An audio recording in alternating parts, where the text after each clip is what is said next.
오늘 이 본문의 말씀을 통하여 그리스도인의 사명을 증언하다라는 제목으로 하나님의 말씀을 전하도록 하겠습니다. 오늘 사도행전 26장의 말씀 가운데 오늘 본문의 이 말씀은 사도 바울이 예루살렘에서 유대인들에게 소요를 당하고 나서 체포당한 이후에 다섯 번째 변론 가운데 있는 장면입니다. 22장의 말씀을 통하여 볼 때 유대인들 앞에서 변론을 하였고 23장의 말씀을 통하여 예루살렘 공의회에 나가서 변론을 했고 또한 이어서 24장을 통해서는 이전에 총독이었던 벨리스 총독 가운데에서 변론을 하였고 그 이후에 바로 25장에서는 베스도 총독 즉 신임 총독 앞에서 변론을 하였습니다. 그리고 오늘 26장의 말씀에 이르러서는 베스도 총독이 연 법정 가운데에서 바로 분봉왕인 아그리빠 왕 앞에서 바로 변론하는 내용이 오늘 말씀의 내용입니다. 오늘 말씀 가운데 첫 시작 부분에 보면은 바로 아그리빠 왕이여라고 하는 것을 보게 됩니다. 아그리빠 왕 앞에서 변론하는 내용인 것을 보이는 것이지요. 바로 분봉왕인 아그리빠 왕은 바로 어떠한 이인가? 아그리빠 왕은 유대교로 개종한 사람입니다. 그러므로 유대인들이 바로 믿고 있는 구약 성경, 하나님의 말씀이 하나님의 율법, 즉 선지자들이 전하는 그 말씀에 대하여 능통한 자로 여겨지는 사람입니다. 그러므로 아그리빠 왕에게 바로 사도 바울이 변론하는 가운데 그 시작으로서 19절의 말씀을 이야기하는 것은 당연한 이치다라는 이야기입니다. 아그리빠 왕이요, 그러므로 하늘에서 보이신 것을 내가 거스르지 아니하고라는 이 말씀 한 부분만 보더라도 하늘에서 보이신 것, 즉 내용인즉슨은 하나님의 말씀인 계시를 통하여 알리시고 또한 하나님의 사랑이요 그 은혜로서 베푸신 바 복음의 능력이요 예수 그리스도의 그 은혜에 대하여 알게 되어지고 그러므로 말미암아 그 내용을 그대로 따르고 나아가는 것은 바로 그의 마땅함이다라는 사실을 19절의 말씀 하나만 보더라도 벌써 우리에게 말씀하고 있다는 사실입니다. 그리고 20절의 말씀을 통해서는 그가 그동안 복음을 전했던 현장들의 내용들을 하나하나 이야기하고 있습니다. 사실 우리가 읽은 이 본문의 말씀 말고 그 앞쪽의 내용을 보면 다메섹 도상에서의 회심 사건부터 시작하여서 그가 지나왔던 하나하나의 복음을 전하는 그 일들 가운데 경험했던 일들을 여러 가지로 설명하고 있는 것을 보게 됩니다. 오늘 말씀의 제목은 무엇입니까? 그리스도인의 사명을 증언하다라는 제목으로 말씀을 전하고 있습니다. 그리스도인의 사명이라면 우리는 잘 알고 있는 것이 무엇입니까? 그리스도인 되었기에 우리는 교회다라는 사실입니다. 그러므로 우리는 2025년도 예수 함께 교회의 비전 가운데에서 교회의 5대 사명을 밝히 알았고 또한 그 말씀을 우리가 2025년도 첫 시작하는 가운데 5주간에 걸쳐서 말씀을 들은 바가 있습니다. 교회 5대 사명은 예배, 교제, 양육, 그리고 봉사, 전도까지 이렇게 5가지입니다. 하지만 중요한 것은 바로 무엇입니까? 이 5가지를 우리가 흔히 교회의 5대 사명이라고 말은 하지만 실상 성령을 보내셨을 때 성령이 가지고 있는 그 사역인 예수 그리스도를 증언한 일을 통하여 볼 때에 사도 바울도 마찬가지로 예수 그리스도를 증언하는 일을 사명으로 여긴 것처럼 우리들도 교회의 5대 사명항에서 밝히 바라봐야 하는 것은 바로 그리스도를 증언하는 일이다라는 사실입니다. 그러면 그리스도를 증언한다는 것은 말을 바꾼 바로 무엇일까요? 예수 그리스도는 바로 복음이시죠. 그러므로 우리에게 주신 기쁜 소식 되시는 복음인 바로 예수 그리스도를 통하여 예수 그리스도를 증언하는 일은 바로 복음을 전하는 일이다라는 사실입니다. 그러므로 오늘 그리스도인의 사명이 바로 무엇이냐? 복음을 전하는 일임을 분명히 알아야 합니다. 그러므로 오늘 사도 바울이 오늘 본문 속에서 변론하는 내용, 즉 증언하는 내용의 핵심적인 내용이 바로 20절 말씀 가운데 있는 바 다메섹 예루살렘에 있는 사람과 유대 온 땅과 이방인에게까지 회개하고 라는 대목을 통하여 볼 때에 사도 바울이 미치지 아니한 곳이 없었고 복음을 전하기 위하여 애쓰지 아니한 곳이 없었다는 사실을 우리에게 알게 한다는 사실입니다. 실제 지금도 현장에서는 세계 선교의 현장 가운데 수많은 선교사님들이 나아가 고군분투의 삶을 살아가고 있습니다. 하지만 그들의 삶이 고군분투로 여겨질지는 모르지만 그 가운데 밝히 우리가 기억해야 하는 일들은 성령 하나님의 능력의 역사가 있다는 사실입니다. 그러므로 지난주가도 말씀을 전하면서 중국의 현실에 대해 여러분들에게 말씀드린 적이 있죠. 중국은 지금 현재 대한민국이 처한 체제 전쟁이라는 가운데에서 공산주의와 사회주의가 있는 나라입니다. 그러므로 사회주의를 통하여 그들은 억압하고 교회의 십자가를 뜯어내리고 예배를 방해하고 예배를 드리지 못하게 하는 일들이 빈번하게 일어나고 있습니다. 그러므로 예배를 드리는 현장들은 어떠합니까? 다 지하로 내려갔듯이 바로 어느 누구에게도 보이지 못하는 가운데 예배를 드리고 있다는 사실입니다. 그럼에도 불구하고 중국의 인구가 14억 5천만 정도에 이른다고 하였을 때에 전체 인구의 바로 10%에 달하는 사람들이 바로 예수를 믿는 사람들이라는 이 놀라운 사실을 통하여 볼 때에 우리는 얼마나 큰 성령의 역사가 있는 그러한 현실 가운데 우리가 경험하고 있는지를 알게 된다는 사실입니다. 오늘 이러한 일들의 바로 밑바탕이 바로 무엇입니까?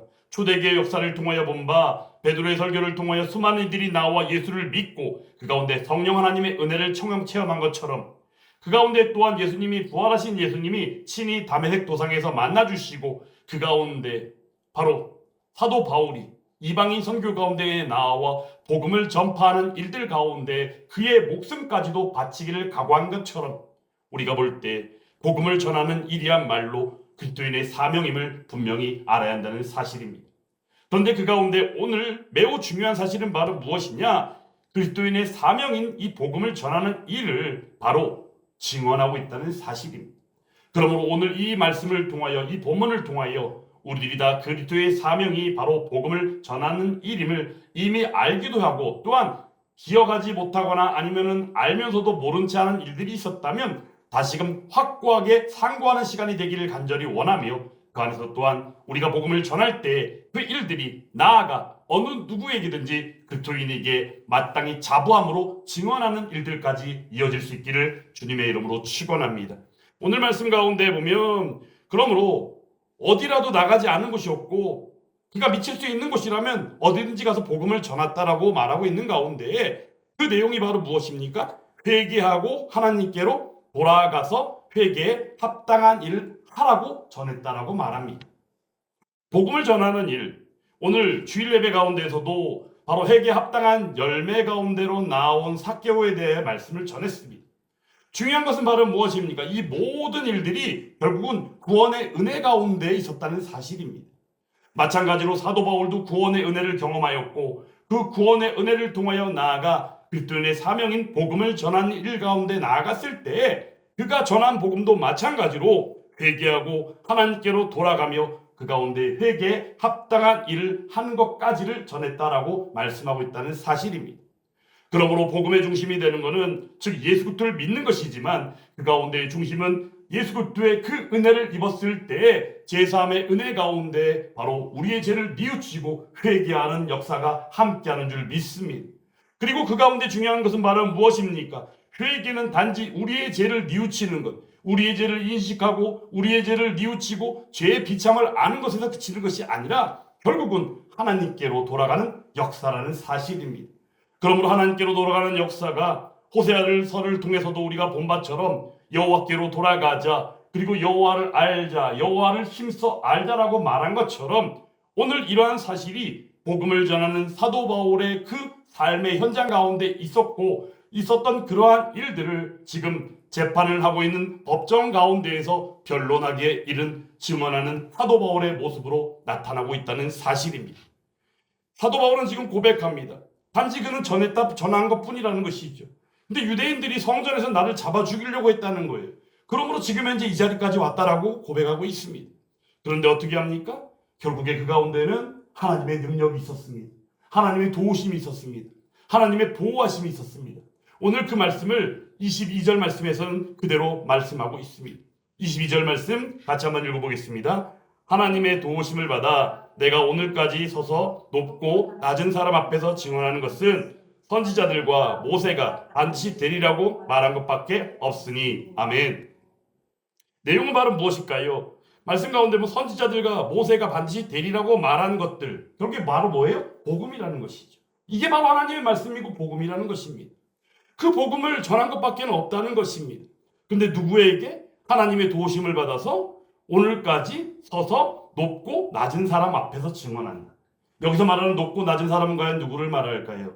복음의 은혜를 입을 수 있는 사람들은 어느 누구에게도 차별하는 것이 아니라 어느 누구든지 복음의 은혜를 받을 수 있다라는 사실입니다. 그러므로 우리는 갈라디아서의 말씀을 통하여 주신 바 유대인이나 헬라인이나 남자나 여자나 자유인이나 종이나 어느 누구든지 예수 그리스도와 하나 되었다라는 사실을 우리는 말씀을 통하여 알고 있지 않습니까? 그러므로 그러한 은혜가 사도 바울이 경험하였고 사도 바울이 전도의 현장 가운데 전파하였고 또한 그러한 일들을 지금 재판하는 법정 가운데 변론이요 증언으로서 하고 있음에 또한 이러한 일들이 저와 여러분들 가운데 베풀어진 은혜인 줄 믿습니다. 그런 가운데 지금 오늘 이 사도 바울이 전하는 그 내용 가운데 아주 중심이 되는 내용이 23절 가운데 또한 나와 있습니다. 같이 한번 또 읽어보겠습니다. 곧 그리스도가 고난을 받으실 것과 죽은 자 가운데서 먼저 다시 살아나사 이스라엘과 이방인들에게 빛을 전하시리라 함이니이다 하니라. 아멘. 바로 복음을 명확하게 다시 한번 밝히고 있습니다. 예수 그리스도가 복음이시며 예수 그리스도가 우리의 구원자이시죠. 그러면 예수 그리스도가 고난을 받으셨다. 이 고난 가운데 절정이요 궁극은 바로 무엇이었습니까? 십자가 죽음이었습니다. 그러므로 십자가 죽음 가운데 흘리신 그 보혈의 피로 말미암아 우리들의 죄를 사해주신 우리의 구원자가 아니십니까? 그런 가운데 그 가운데 그냥 죽음을 당하신 것이 아니라 먼저 다시 살아나사 부활의 첫 열매가 되심으로 말미암아 부활 승리요 생명 되신 우리의 구원자 예수 그리스도를 말씀하고 있다는 사실입니다. 그러므로 그러한 일들이 이스라엘과 이방인들에게 이 땅에 사는 모든 사람들에게 빛을 전하는 모습으로서 어둠 가운데 빛 대신 예수 그리스도의 능력이요 그 은혜를 밝히고 있다라는 사실입니다. 실제 예루살렘에서 유대인들의 소유 가운데 사도 바울이 체포되었는데 그 가운데 중심이 되었던 자들이 과연 누구냐? 부활신앙이 전혀 없고 부활신앙을 믿지 아니했던 사두개인들이 주축이었다는 사실이. 그러므로 그들이 볼 때에는 지금 현재 사도 바울이 이 변론하고 증언하는 이 내용 가운데 이 대목을 그들은 절대로 받아들일 수 있는 사람들이 아니다라는 겁니다. 그럼에도 불구하고 사도 바울은 어떻게 담대하게 증언하고 변론하고 있다라는 사실입니다. 그 이유는 바로 무엇입니까?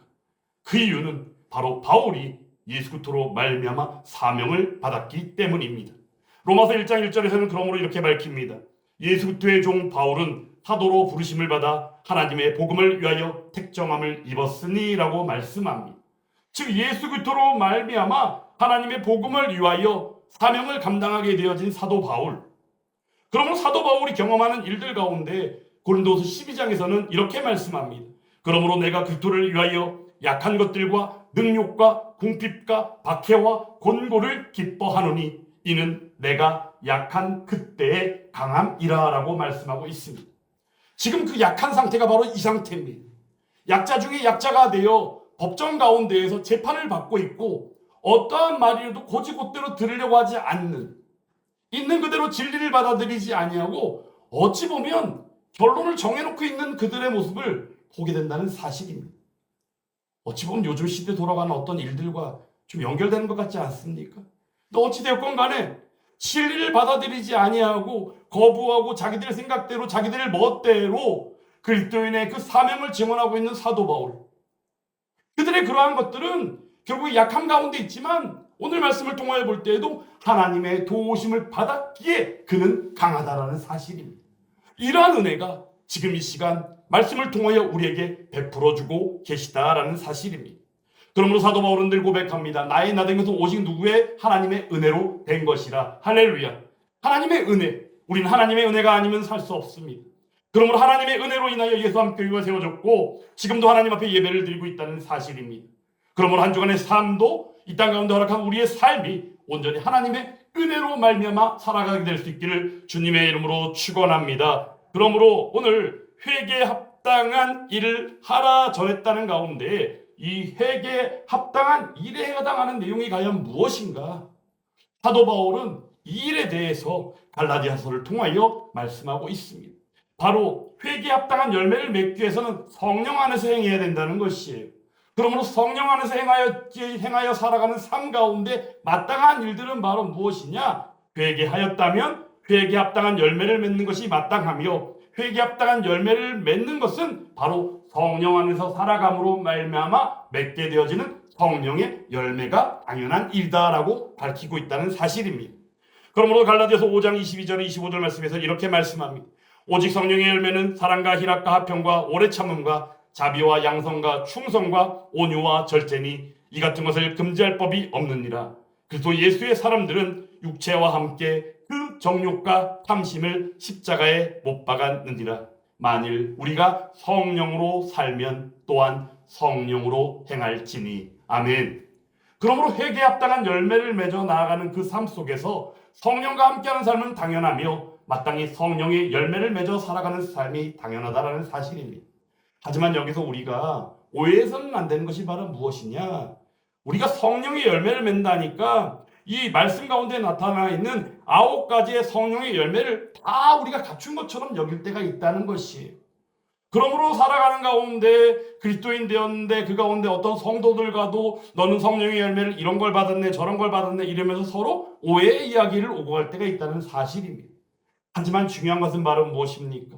성령 안에서 살아갈 때 우리에게 주어지는 바 열매로서 성령의 열매를 우리에게 말씀하여 주셨지, 이 모든 성령의 열매가 우리들 가운데 임하면 성령 충만한 삶으로 살아가게 되어지는 것처럼 여겨지지만 실상은 결코 쉽지 않아 보인다는 사실입니다.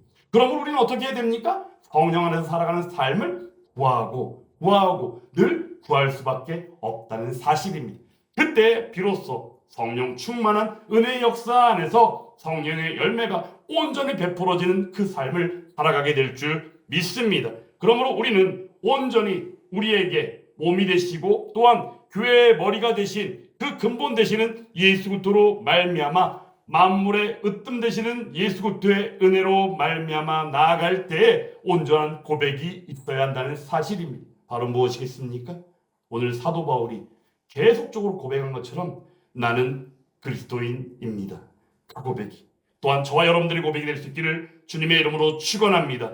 그런 가운데 또한 마찬가지로 그리스도인의 사명인 바로 복음을 전하는 일, 그 일을 온전히 감당하는 저와 여러분들이 또한 다 될 수 있기를 주님의 이름으로 축원합니다. 거기서 끝이 아니에요. 중요한 것은 복음을 전함으로 말미암아 오늘 사도 바울처럼 우리가 어떤 법정에 선다거나 힘든 어떤 역경 가운데 처하는 일들은 별로 있어 보이지는 않지만, 그런데도 불구하고 우리는 요즘에 전도할 때 보면 어떤 일들을 당합니까? 사람들이 왠지 모르게 듣기 싫어하고 무시하는 듯이 보여질 때가 있고, 어떤 때는 전도지를 주거나 전도 물품을 주면 그들이 뭐라 그럽니까? 고마워하는 마음은 전혀 없고 귀찮아하는 기색들이 보일 때 우리는 마음이 힘들 수밖에 없다는 것이, 이것은 사실 인간이 가진 마음이라는 것이죠. 하지만 중요한 것은 바로 무엇입니까? 전도는 쉽지도 어렵지도 않은 무엇이다? 우리의 사명이다라는 사실을 다시 한번 상고하는 가운데 나아갈 때 복음을 전하는 일들을 오히려 더 나아가 자부함으로 증언하는 일까지 이어지는 저와 여러분들이 또한 다 될 수 있기를 주님의 이름으로 축원합니다. 그러므로 오늘 사도 바울은 이렇게 변론하는 가운데 또한 그 자리에서 그 사명을 감당하고 있다는 것을 우리는 기억해야 합니다. 그 말씀을 오늘 말씀 이후의 말씀 가운데 우리는 발견하게 됩니다. 29절 말씀 같이 한번 읽어보겠습니다. 바울이 이르되 말이 적으나 많으나 당신뿐만 아니라 오늘 내 말을 듣는 모든 사람도 다 이렇게 결박된 것 외에는 나와 같이 되기를 하나님께 원하나이다 하니라. 아멘. 핵심이 바로 뭐예요? 여기 모인 모든 사람들이 어떻게? 그리스도인 되기를 원합니다. 할렐루야. 바로 이러한 은혜를 지금 이야기하고 있는 것이에요.